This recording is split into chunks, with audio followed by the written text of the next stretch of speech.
عاجل باريس. شخصان في عداد المفقودين و29 مصابا إثر انفجار في مبنى أدى إلى حريق واسع وسط باريس.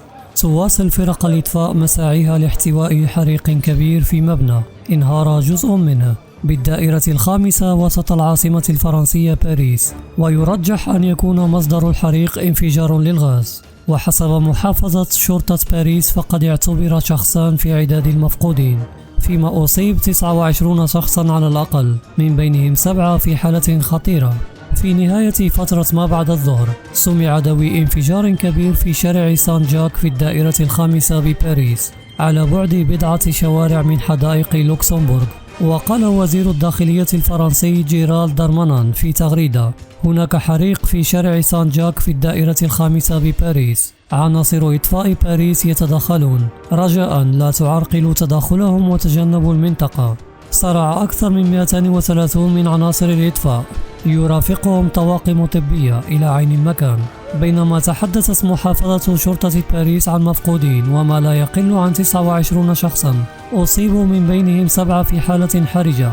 من جهتها غردت محافظة الشرطة: يجري التدخل الآن في شارع سان جاك في باريس 5، تجنبوا المنطقة ودعوا خدمات الطوارئ والشرطة تقوم بعملها. وشارك العديد من رواد مواقع التواصل صور حريق ضخم وهو يلتهم مبنى في وسط باريس حتى انهار جزء منه. وقال أنطوان بوشيه أحد سكان الدائرة الخامسة: كنت في بيتي الذي يقع قرب محطة مترو سان جاك حين دوى انفجار هائل. أطللت برأسي من النافذة ورأيت سحابة كبيرة من الدخان. ذهبت لأعرف ما يجري ورأيت مبنى تأكله الحرائق حتى انهار تماما. ووفقا لإدوارد سيفيل النائب الأول لرئيس بلدية باريس، يعود سبب الانفجار إلى تسرب في الغاز، وهو ما أكده أصحاب المقاهي والمطاعم المجاورة لموقع الحادثة، وقالوا إن رائحة الغاز انتشرت في المكان بشكل لا يصدق. لكن النيابة العامة بباريس قالت: لا يوجد شيء يحدد مصدر الكارثة حتى الآن، ودعت النيابة العامة في باريس لانتظار نتائج التحقيق.